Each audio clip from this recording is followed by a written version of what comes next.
I was touring a luxury apartment in one of those new downtown high-rises last week, a shimmering glass needle that looked less like a building and more like a spreadsheet column made physical. The leasing agent was absolutely beaming. She kept gesturing to the flare-to-ceiling glass walls, breathless about the transparency and the unrivaled openness. She sold the lack of privacy as a feature, describing the space as a modern unit for the efficient professional. But as I stood there, pressed against the cold glass, the reality felt completely different. I wasn't looking at a view. I was staring directly into the fluorescent-lit offices of a bank across the street, and they were staring right back. The room itself was aggressively empty. White walls, gray floors, sharp angles. The agent called it minimalist purity, but it felt clinical, like a surgical theater or a lab.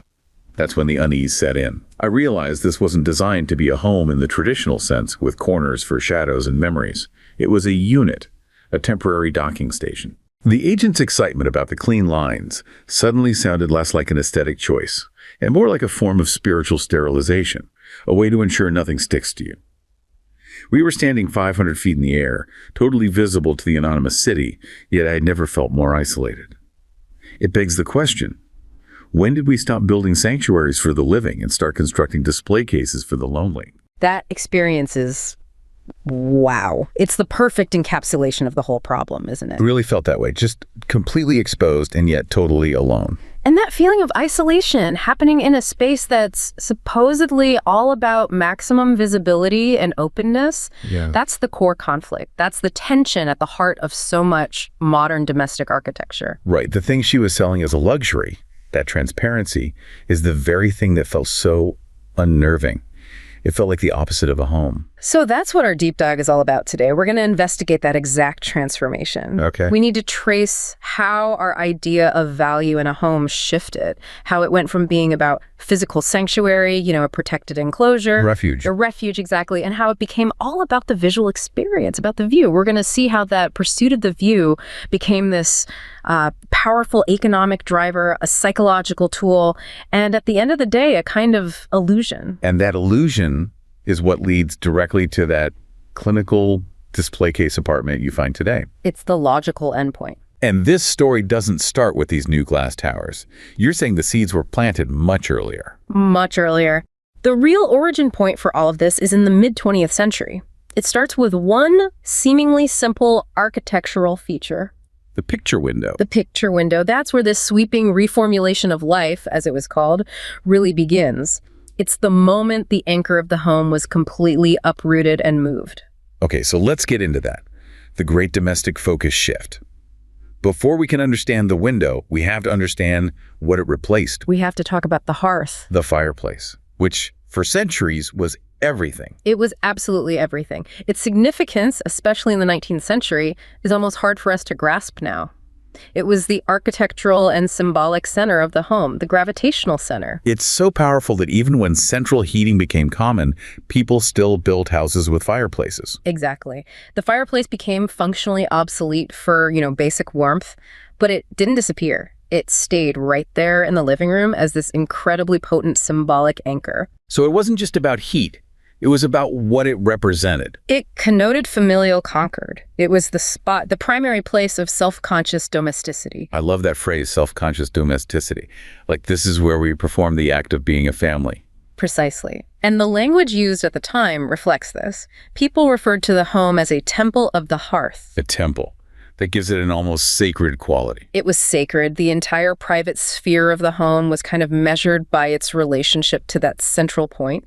Even as rooms became more specialized, the hearth remained the symbolic and emotional backbone of the house. So the focus was internal. It was about gathering, looking inward at the family unit, protected from the outside world. Inward and protected, yes. And then along comes modernism, and that entire inward focus is deliberately and very radically turned inside out. The focus shifts. It shifts dramatically. By the late 1930s, you have architectural thinkers explicitly describing this sweeping reformulation of life as the move from the fireplace to the window. And they described it as a change from a local secluded interest to a distributed active interest. Which is such a brilliant way to put it. Yeah. You go from this single contained internal point of interest, the fire, to this distributed external active interest in the world outside. The whole orientation of the home pivots from the vertical chimney stack to the horizontal pane of glass. Exactly. And here's the crucial paradoxical part of the story.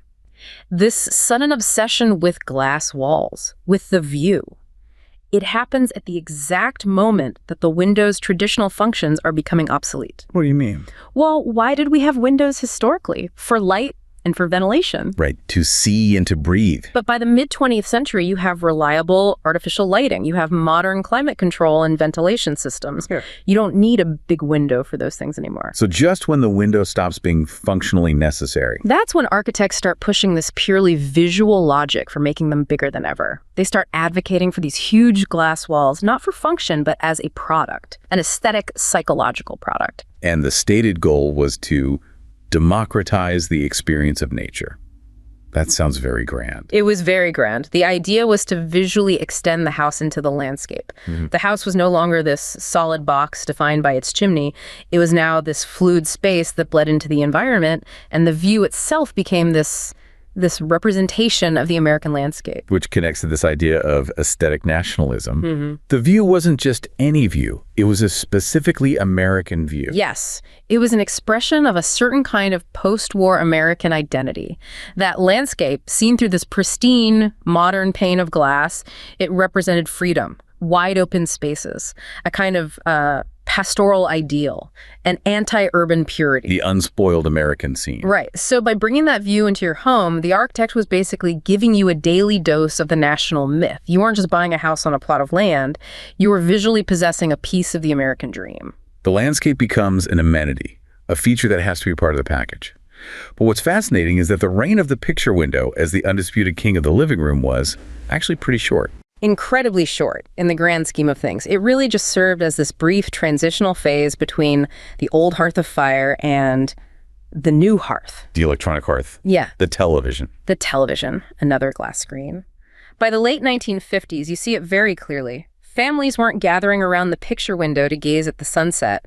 They were gathering much more frequently and much more earnestly around the TV set. That is such a fascinating cultural pivot. We Right. trade this real, permanent, but ultimately uncontrollable view of the natural world. For a smaller, flickering, but completely controllable view of an electronic world. And the TV industry knew exactly what it was doing. They jumped right in and co-opted the language of the picture window. They did. It's amazing. You see ads in magazines like House Beautiful at the time, and they're making these claims like, the walls of today's home are as wide as the world. You can savor the earth and the fullness thereof from a seat in your living room. But they're not talking about the window. They're talking about the television. The new view was the glass-screened television scene, the world brought to you through a cathode ray tube. So this new technological screen basically declared war on its architectural predecessor. Almost immediately, you start seeing articles in architectural journals debating this very question. Will the television set replace the fireplace? And the answer was often, well, yes, and it's also going to replace the window. Why? Because of a simple practical problem: glare. The television, unlike a fireplace or a view of the mountains, demanded a controlled environment. It needed fewer and smaller windows to prevent ambient light from washing out the screen. That's a perfect irony. The architectural feature that was all about bringing in maximum light Becomes a direct liability to the new center of domestic attention. The picture window, the ultimate symbol of modernity and connection to nature, suddenly becomes this delightful extravagance. Nice to have, maybe, but not if it gets in the way of watching your favorite show. So the home, after briefly looking outward, starts to pull back inward again to serve the glowing screen. This is a perfect bridge to the next critical piece of the puzzle, because while all this was happening, that original view, the one out the window, was being transformed into something else entirely. Into a commodity. Into a commodity. This is where we get into the commodification of the intangible. How do you put a price tag on a sunset? It seems like a massive paradox. On one hand, you have views being described with these almost spiritual terms. They were absolutely valuable, but imprecisely so, or even literally priceless. A bounty given by nature, something free, unearned. And for decades, that was reflected in the paperwork. There wasn't a specific line item on an appraiser's form for nice view. So it was this contradiction in a society that was, at the time, obsessed with pricing and quantifying absolutely everything. The view was the one thing that sort of resisted that logic. Initially, yes. But that resistance crumbled pretty quickly. The way views were promoted shifted from being about pure aesthetic joy to being about their direct contribution to the capital value of the home. It stopped being about beauty and started being about your return on investment. Exactly. The landscape itself becomes this visible object in the eyes of real estate law and design. It's framed as a durable good, something permanent that adds value you can bank on. And you see this reflected in the language, right? In the real estate ads. Oh, absolutely. The language becomes aggressively superlative. They developed what were called emotion and superlative classes of adjectives for the classifieds. Give me some examples. It was a constant barrage of magnificent, distant, sweeping, stunning, vast, and the most important one of all. Unobstructed. Unobstructed. That was the holy grail. These weren't just words to describe the property. They were grabber headlines designed to create a sense of urgency. They were selling an emotional high as a guaranteed financial asset. Which puts the poor appraiser in a really tough spot. This is what's called the alchemy of appraising. A perfect term for it. It was like alchemy. Yeah. How do you transmute something as intangible as sentiment into cold, hard cash? Right. How do you assign a reasonable and fair value to a feeling? Especially when the entire model of real estate classification was based on tangible things. The things which the walls enclose. The plumbing, the wiring, the square footage, the number of bathrooms, stuff you can measure. Yes. You can't touch a view. You can't measure it with a tape measure. You can't store it. And yet, this nebulous, untouchable thing was driving prices through the roof in places like Beverly Hills or along the coast. So the market was screaming that the view had value, even if the official forms hadn't caught up yet. So the appraisers had to improvise. They'd use these subjective view adjustments based on what other houses with similar views had sold for. They were basically just confirming that, yes, this collective desire for visual luxury could be quantified in dollars and cents. And the proof that this was working goes beyond just the ads. It starts to show up in the very names of the places people were living. That's such a great tell. You see this explosion of community names built around the view. Vista del Mar, Vista Grande, Alta Vista. All variations on the Latin word vista. Right. And what's interesting is that word was used, but only occasionally in the 19th century. But by the mid-20th century, almost every new use of that word in a place name was a modern invention. It was a marketing tool created explicitly to commercialize the location. The view wasn't just an amenity anymore. It was the entire brand. And once it was a brand, it could be used in another clever way as a form of compensatory architecture. What do you mean by that? Compensating for what? It was thought to satisfy a very specific consumerist desire, getting the most for your money. Because the view itself was perceived as being cheap or even free. It's just there, a gift from nature. Exactly. So if a client paid a big premium for a piece of land with a great view, they would, of course, insist that the architect maximize that free asset. It was seen as the ultimate bargain. That does feel a little cynical, pitching nature as a two-for-one deal. It absolutely was. But the most incredible part of this whole commodification story is that the value was so tied up in the idea of the view, in the perception, that if a real view didn't exist, a designer could just make one up. Wait, an artificial view? What does that even look like? Well, the possibilities were limited only by your imagination. Richard Neutra, one of the key modernist architects, had all these techniques. He suggested things like planting vines just outside a window made of translucent glass. So you don't see the vines clearly. No, you just see their shadows, this shifting, abstract pattern of light and dark moving on the wall inside. He called it a fragment of the universe and an ideal landscape. And the best part was, it had nothing to do with the actual site. Your view could be a brick wall. It didn't matter. Wow. So you're not buying the reality. You're buying the visual experience that the architect has engineered for you. The value wasn't in the land itself. It was in the living of this pastoral myth that the house provided. The view, real or simulated, became this transferable commodity. Which brings us to the most powerful trick of all. How the view manipulated our very sense of space. How it played tricks on our eyes to solve an economic crisis. This is all about the illusion of spaciousness. So what was the core architectural problem they were facing in the post-war era? It was a simple dilemma. The cost of building materials and labor was skyrocketing. So houses and the lots they sat on had to get smaller. But Americans have never liked feeling cramped. Never. There's a deep cultural rejection of that feeling. People wanted the expansive feeling of older, bigger homes, but without the size or the price tag. So a classic case of wanting to have your cake and eat it too. Precisely. And the solution wasn't architectural in a physical sense, it was psychological. They created this fundamental distinction between two kinds of space. Actual space and perceived space. Exactly. Actual space is what you measure with a ruler. Perceived space is what you measure with your eye. And spaciousness became this illusion cheerfully subscribed to. That was the middle-class answer to economic reality. So the ruler might tell you that your living room is a tiny 12 by 15 feet. But your eye, looking through a giant wall of glass, is tricked into believing that your living room extends all the way to the horizon. It was a direct form of economic compensation. And the glass wall was the engine of that trick. It was. The idea was that your eye could enjoy this relative luxury of the huge, expansive view, while your body, your physical self, the part of you that had to earn the money to pay the mortgage, could experience thrift and good sense in the small, efficient house.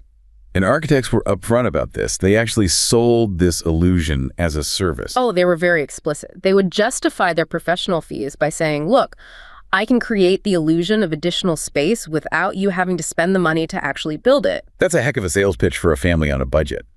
You're basically buying a high-end hallucination that saves you on construction costs. It's practicality wrapped in a beautiful illusion. But it wasn't just about money. There was a deeper psychological function, too, a kind of biological compensation. Okay, what does that mean? The glass wall and the view it provided were seen as a way to compensate for what one writer called the misfortune of being merely middle class. It was meant to stabilize a psyche that felt fragmented by modern life. How does staring at a tree line stabilize your psyche? Nature was viewed as inherently therapeutic. The view was your daily dose of nature, a way to escape the pressures of corporate and urban life. The cramped office, the stressful commute, the view was the antidote. The cure for mechanization? Exactly. It would redress that psychic imbalance, that feeling of rootlessness. So if your work life feels like that clinical spreadsheet you described in your opening story, Right. Your home view was supposed to be the soothing, natural balm that made it all okay. And you didn't need to physically be in nature. You just had to be able to consume it visually. The therapeutic landscape delivered through a window. And you could have it even on a tiny suburban lot. The whole restorative power of nature, miniaturized and activated just by looking at it. The anxiety of being in a small box was instantly relieved by your eye's journey outward. So how did they do it? What were the actual architectural tricks they used to create these distance effects? Well, the glass wall was the main tool, obviously, but the magic was in the details. They would use receding plainsmaking, the indoor floor material continue right out onto the patio, for example, to trick your eye into seeing it as one continuous surface. So there's no visual break between inside and outside? None. They would also minimize interior details, use really smooth surfaces, anything to keep the eye moving outward without interruption. They were using principles of atmospheric perspective, just like a landscape painter, to create a sense of deep space. It really is like building a stage set. It's forced perspective. It's pure optical trickery. The goal was to get your eye to travel through the great corner windows out to the terrace lawn and trees beyond. One writer said the eye could reach the forest canopy before the body had even made it past the threshold. That phrase just perfectly captures that split, that disjunction of space. Your body is stuck in this little box, but your mind, your eye, is already out there soaring through the trees. And the marketing for this was just as explicit as the architectural theory. There's this fantastic ad for thermopane windows from 1951. What does it say? It asks the reader, the homeowner, this direct question. Where does this living room stop? Wow. And then it answers it for you. By the ruler, just a few feet from you. By the eye, it reaches on out into the woods. That's incredible. They're literally spelling it out for you. We are selling you a trick. We are separating the objective measurement from your subjective experience. The eye becomes the new ruler. It overrides the physical reality. What your actual built space took away, the visual space gave back in spades. You were buying an optical illusion that made your constrained life feel boundless. But an illusion that powerful has to have a downside. And it seems like the obvious one is that when your wall is made of glass, it's not really a wall anymore. And that gets us to the problem of enclosure. Because when you go all in on maximizing the view, you are, by definition, sacrificing the historical purpose of a wall. Which is to enclose. Yeah. To protect. To provide privacy. That's the foundation of domesticity. And critics at the time pointed this out. They argued that by overrating the value of the view, architects were risking the entire sense of shelter just for a pretty picture. Opening up your home to the world like that was seen as basically abandoning the first principle of architecture, which is to create a shell. And the picture window very quickly became this symbol of suburban exhibitionism, of self-display. It was just as much a thing to look into as to look out of. Exactly. It put your private life on display for the omnipresent eye of the community. The social critic Daniel Boorstin saw it as this screen that you projected an idealized version of your life onto, while also exposing all your potential failings. It feels like that complete blurring of inside and outside is the core issue. It is. Some critics charge that these huge, unadorned sheets of glass felt industrial. They recalled the factory or the office more than the warmth and intimacy of a home. And if you give up that inside-outside distinction entirely, have you even designed a dwelling anymore? Or have you just built a glass prison? A display case. A display case. But the architects had to solve this. They had promised both the view and a sense of home, so they came up with another trick. The illusion of contained nature, achieved through very careful screening. The architectural couplet. That's what they called it. The successful modern home had to have both things. Glass walls and careful screening. You needed both to get outlook and privacy at the same time. And what were they screening out? It wasn't just the neighbor's kitchen window, I assume. It was anything man-made that ruined the illusion. You had to screen out what you don't like. Right. That meant the neighbors, yes, but also their garbage cans, the clotheslines, the utility poles, the property lines themselves, anything that reminded you that you were in a dense suburb and not a pristine forest. So you're selectively erasing the evidence of civilization to maintain the pastoral myth. You are. The man-made world itself was seen as this imperfect screen obscuring the face of nature. So the architect's job was to build a better screen using hedges, low walls, trellises, strategic window placement to frame the good parts of nature and hide all the bad parts of suburbia. So you need a giant transparent wall to see nature, but then you need a bunch of opaque walls and plants to curate the nature you're allowed to see. The paradox is stunning, isn't it? Which leads to this new conception of what a wall is. It's no longer just a barrier, it's a technological filter. How so? Modernism reframed the wall. It wasn't a heavy, static thing anymore. It was a dynamic filter between two environments. It was a piece of technology that was supposed to make the outside behave in a way that felt safe and domestic. So it filters the outdoors until it felt like the indoors, but still looked like the outdoors. That was the goal. And the technology doing the filtering wasn't just the hedges, it was the glass wall itself. The double-paned glass, the advanced weather stripping, the powerful furnace. All this technology worked to create a perfectly stable, comfortable interior environment, no matter what was happening outside. The lack of a draft, the consistent temperature, that was all part of the illusion. It was essential to the illusion. The transparency of the means was the key. All that technology had to be invisible, so that the resulting view would appear as this triumph of unspoiled nature, a pure, unmediated connection. Even though that connection was only possible because of a massive, hidden industrial apparatus. Exactly. The view depended on things like the coal burn method for mass-producing plate glass. It depended on complex climate control systems. The filtering was what allowed the view to feel like a gift instead of what it really was. A highly managed, technologically delivered consumer product. You were buying a sterilized vision of nature. And that sterilized vision was supposed to serve a very specific psychological purpose. This is the therapeutic landscape. Right. We've touched on this. The view was explicitly marketed as a good that would compensate you for your loss of autonomy in an urban and corporate economy. It was medicine for the modern soul. An escape from the mechanical rigors of life. The idea was that the full calming power of nature could be recreated on your little slice of suburbia, and all you had to do was look at it. It was nature as a consumable emotional resource delivered right to your living room. But for that therapy to work, the delivery system had to be invisible. This is the mystification of technology. Yes, the joy was in the invisible technique. This gets back to that idea of separating the benefit you receive, the commodity, from the complex device that delivers it. Which is the distinction the philosopher Albert Borgman makes. Can you break that down for us? Sure. Borgman talks about the device paradigm. The commodity is the easy, pleasurable end product. In our case, that's the beautiful, calming view of nature. And the device. The device is the hidden, complex industrial machinery that makes it possible. That's the furnace in the basement, the massive glass factories, the whole energy grid. For the magic of the view to work, you have to be able to enjoy the commodity without ever having to think about the device. Because if you're thinking about the furnace and your heating bill, The view stops feeling like unspoiled nature and starts feeling like an expensive industrial product. Nothing of the mechanics was seen as inimical to surprise and delight. The technology had to become invisible for the view to feel natural.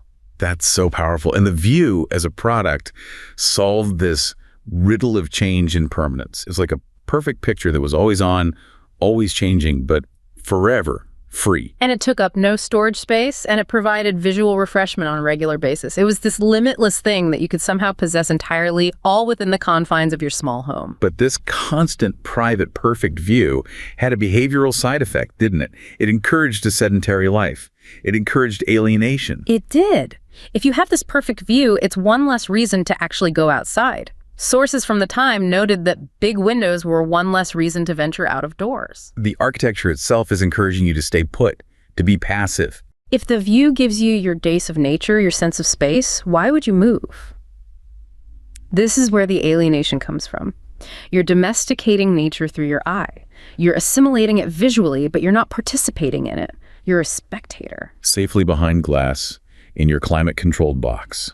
The focus is on a view that is contemplated from a distance, and that results in a designed alienation. It reinforces your separation from the city, from other people. It becomes this visual narrative of depopulation. The less you see of the messy reality of your neighbors or the city, the greater your perceived distance, and the less you have to be emotionally involved. You see the horizon, not the crowd. The ultimate goal was to create a world that couldn't hurt the viewer, a world that seemed untouched by the technology that was actually creating it. But that protective layer is an illusion. And that brings us right back to your story, standing in that glass box in the sky. Yeah, it really does come full circle. We started with that feeling of isolation in a modern glass unit, and now it's clear that feeling is just the logical endpoint of this whole history we've been tracing. That whole push for visual expansion, which started as this, seemingly benign therapeutic compensation for not having enough space or money, it led directly to a reality where our private lives are just structurally exposed. It created the very display case you felt you were in. So in the relentless pursuit of the unobstructed view, we stripped away the one thing a home is supposed to provide: enclosure, real intimacy, real security. The spiritual sterilization you felt in that apartment, that's the result of decades of architecture prioritizing the eye over the body, prioritizing the illusion of space and the commodified view over the material reality of shelter and safety. So when that leasing agent was selling me unrivaled openness, she was really selling me the final logical expression of this entire philosophy, an aesthetic that started in the suburbs to solve an economic problem. And has now scaled up to define our cities, leaving us totally visible yet completely disconnected, watching a spectacle that is both all-encompassing and totally empty. The transparency demanded by this aesthetic, originally intended to bring nature in and solve the riddle of the small home, ultimately resulted in the total exposure of the self. This trajectory has transformed the modern dwelling from a protected sanctuary into a mechanism for visual containment and consumerist detachment. And what this entire deep dive suggests is that when the architectural priorities shift so completely from the physical safety and privacy of the body to the visual consumption of the eye, what we ultimately build are structures that offer no refuge, only constant observation.